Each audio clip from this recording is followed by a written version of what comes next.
व्याख्या कहती है सिद्ध हो जाने का मतलब है ग्रीक भाषा में टेलियोस, जिसका मतलब है कि परमेश्वर के साथ ऐसा सही संबंध जो एक मन के साथ भक्ति, आज्ञाकारिता और निर्दोषता के साथ परमेश्वर को प्रेम करने के प्रयास में लगा रहता है और उसमें फल लाता है। इसका मतलब है परमेश्वर ने कहा जब तुम नाना प्रकार के दुखों में पड़ो, और खास करके उन दुखों की बात कर रहा है जो शैतान या इंसान को विश्वास के कारण सताव का सामना करना पड़ता है। शैतान की ओर से वो सताव होता है, कष्ट होता है, और संसार के ओर से भी होता है। तो परमेश्वर ने कहा कि ये परीक्षाएं इसीलिए आती हैं कि वो परमेश्वर हमारी ईमानदारी को परख सके। वो लोगों को मैंने ऊपर जाते हुए नहीं देखा लाइफ में, जो बड़े बुद्धिमान थे, वचन की बड़ी नॉलेज थी, मैंने उनको जाते हुए देखा है जिन्होंने अपनी परीक्षाओं में परमेश्वर को छोड़ा नहीं है।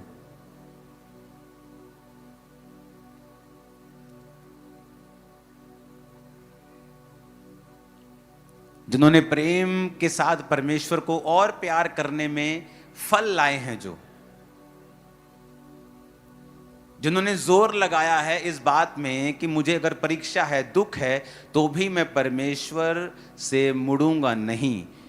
कई बार आपकी फैमिली से आपकी फाइट होती है।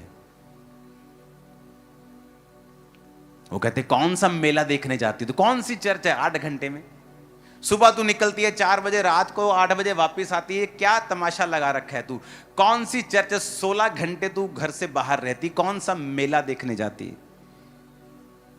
और वो मेला देखने जब वो खुद आया तो वाइफ से भी ज्यादा मेला देखने आ गया फिर।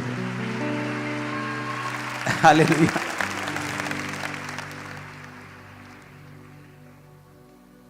उसने कहा कि अगर तुम्हारे जीवन में सताव है और कष्ट है तो परमेश्वर तुम्हारी ईमानदारी को परख रहा है। मैंने देखा है वो लोगों ने परमेश्वर से बेहतर जीवन पाया है जिन्होंने अपने दुखों में परमेश्वर को छोड़ा नहीं। आपका विश्वासी, आपके परिवार में कोई विश्वास नहीं करता, आपकी उससे फाइट होती है। वो कहते हैं अगर तेरा परमेश्वर सच्चा है तो बीमार क्यों है तू? तेरी चर्च तो लोगों को हील करती है, तेरी चर्च तो लोगों को छुड़ाती है, तेरा परमेश्वर तो लोगों को आजाद करता है, फाइनेंशियली ब्लेस करता है, पर तू गरीब है, तू बीमार है, तू परीक्षाओं में गुजर रहा है। तेरा परमेश्वर कहां है? अब आप उस परीक्षा के कारण परमेश्वर से दूर होंगे या सब कुछ इग्नोर करके परमेश्वर को पहने रखेंगे, उसके पास रहेंगे। अगर आप ऐसे विश्वासी हैं तो ही आप चलेंगे, नहीं तो नहीं चलेंगे। सब बोलो आमीन। फिर उसने 13 आयत में लिखा जब किसी की परीक्षा हो वो ना कहे कि मेरी परीक्षा प्रभु की ओर से होती है। अब ये और बात कर रहा है, ये परीक्षा वो परीक्षा नहीं है जो शैतान के सताव के कारण आई। ये वो परीक्षा है जो विश्वासी अपनी ही अभिलाषा से खींचकर और फंसकर परीक्षा में पड़ता है। 15 आयत में लिखा फिर अभिलाषा गर्भवती होकर पाप को जनती है, पाप बढ़ जाता है तो मृत्यु को उत्पन्न करता है। हे मेरे प्रिय भाइयों, धोखा ना खाओ। ऐसा फिर नहीं है कि आप चोरी कर लें और आप कहें कि परमेश्वर मेरी परीक्षा कर रहा है। लिखा बुरी बातों से परमेश्वर आपकी परीक्षा नहीं करता है। इन चोरियों से, व्यभिचार से, इन चीजों से आपको बच के रहना है, क्योंकि वो परमेश्वर की ओर से परीक्षा नहीं है, वो शैतान चाहता है आप उसमें फंसें। लेकिन कहता जब सताव आएगा, जब परमेश्वर के नाम के कारण तुम्हारा विरोध होगा, जब तुम्हें अलग अलग बातें बोली जाएंगी, जब तुम्हारे विश्वास को परखा जाएगा, सही होने के बावजूद भी तुम्हारी जिंदगी में कोई दुख होगा, तब वो तुम्हारे जीवन में प्रूफ करेगा, जब तुम प्रभु में बने रहोगे, कि वाकई तुम्हारी ईमानदारी सच्ची है और तुम परमेश्वर के सच्चे भक्त हो, सच्चे बेटे और सच्ची बेटी हो। आमीन। तब मालूम नहीं होगा जब तुम हालेलुया बोलते हो, या तुमने एक भी संडे मिस नहीं किया है, या तुम टाइटर हो। ये तब मालूम होगा जब दुखों में भी तुमने परमेश्वर को छोड़ा नहीं है। यहां सेटल होता है केस कि तुम्हारी लाइफ में कुछ भी हो जाए, तुम्हारा स्टैंड वही है, तुम्हारा परमेश्वर वही है, तुम्हारी प्रार्थना कम नहीं हुई, तुम्हारा चर्च जाना कम नहीं हुआ, तुम्हारी फास्टिंग कम नहीं हुई, तुम्हारा प्रेम परमेश्वर के प्रति कम नहीं हुआ। तुम सिर्फ बड़ी बड़ी मीटिंग पे चर्च नहीं जाते हो, तुम हर संडे जाते हो। हालेलुया। उसने कहा यदि तुमको बुद्धि की घटी हो, 5 आयत में, तो प्रभु से मांग जो बिना उलाहना दिए सबको उदारता से देता है। उसने क्यों बुद्धि की बात यहां पे की है? कहता बुद्धि का अर्थ है कि वो आत्मिक योग्यता जिसके द्वारा हम परमेश्वर के दृष्टिकोण से जीवन और उसके व्यवहार देख और मूल्यांकन कर सकते हैं। जिसका मतलब है कि बुद्धि यानी वो आत्मिक योग्यता, वो एबिलिटी, वो समझ जिससे हम परमेश्वर के दृष्टिकोण से कि परमेश्वर मेरे जीवन को जिसमें मैं अभी हूं किस तरह से देख रहा है। अगर मैं यूसुफ हूं और गड्ढे में हूं, यूसुफ तो अपने आप को गड्ढे में देख रहा है, लेकिन परमेश्वर का दृष्टिकोण यह है अब यह गड्ढे से मिस्र में जाएगा, वहां से जेल में जाएगा और जेल से प्रधानमंत्री की कुर्सी तक जाएगा।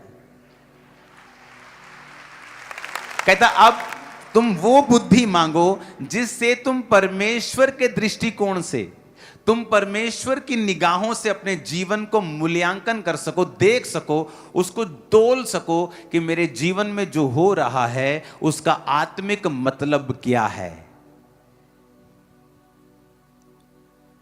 क्योंकि जो आपके जीवन में हो रहा है वो नॉर्मल नहीं है, वो चैलेंजिंग है। आपका फैमिली मेंबर सडनली उसकी कुछ होता है, उसको आप बोलते ओह ये मेरे साथ कैसे हो सकता है। सडनली कोई आपके साथ घटना होती है, ओह मेरे साथ ये कैसे हो सकता है। सडनली मेरे गोडाउन को जिसमें मैं रोज के लाखों रुपए कमाता था आग लगा दी किसी ने। आप शॉक में हो कि मैं पाप में नहीं हूं, मैं टाइदर से भी ज्यादा टाइथ देता हूं, मेरा 20% परमेश्वर में जाता है, मेरी प्रार्थना पूरी है, सब कुछ पूरा है, फिर मेरे साथ ऐसा कैसे हो सकता है। और तब आपको जरूरत पड़ेगी परमेश्वर के दृष्टिकोण से, उसकी निगाहों से अपने जीवन को मूल्यांकन यानी अपने जीवन को तोलने मोलने की कि ऐसा मेरी लाइफ में क्यों हो रहा है। कहता अगर तुम में वो बुद्धि की कमी है तो मांगो परमेश्वर से। अगर तुम वो बुद्धि मांगोगे तो परमेश्वर तुम्हें देगा कि प्रभु मुझे बुद्धि दे, मैं नहीं समझ पा रहा हूं कि मेरे जीवन में जो दुख हैं वो किस लिए हैं, मैं इन चीजों से क्यों गुजर रहा हूं, क्यों गुजर रही हूं। अगर वो मेरी गलती है तो मुझ पे जाहिर कर, अगर तेरी परीक्षा है तो वो भी मुझ पे जाहिर कर। तो परमेश्वर ने लिखा है कि वो तुमको बुद्धि देगा, क्योंकि वो सबको बिना ताना दिए उदारता से तुमको देता है। तुम्हें सडनली समझ आनी शुरू हो जाएगी कि मेरे जीवन में ऐसा क्यों हो रहा है, कि मेरे पास्टर की लाइफ में ऐसा हुआ था, उसका गोडाउन जल गया था। इस सेवकाई को शुरू करने से पहले मैं ऐसी भयंकर बीमारी से होकर गुजरा और मुझे मालूम भी नहीं था कि मैं कभी चल भी पाऊंगा या सेवा कर पाऊंगा कि नहीं। मसीह में आने के बाद, बपतिस्मा लेने के बाद, पवित्र आत्मा पाने के बाद ये सब कुछ हो रहा था। वेरी स्ट्रेंज, समझ से परे था, कोई साथ नहीं था। बहुत से मसीह लोग भी दुश्मन हो गए थे जब मालूम पड़ा था कि मैंने सेवकाई करनी है। घर वालों को बता नहीं सकता था, नया नया मसीह था, वो मुझसे लड़ते थे, ना दोस्त था, ना बाहर था, ना अंदर था। सब तरफ से ऐसा लगता था कि मैं अकेला पड़ गया हूं। और वो राइट टाइम था, क्योंकि उस समय मेरा कोई, आज वो सारे दोस्त जो मेरे पक्के दोस्त थे मेरी जिंदगी में वापस आ चुके हैं। पर आज अगर 2007 में वो होते तो उनका प्रभाव मुझ पे होता तो शायद मैं मसीह को ना पकड़ पाता। लेकिन आज जब वो वापस आए हैं तो मेरा प्रभाव 100% उन पे है, उनका 1% भी नहीं।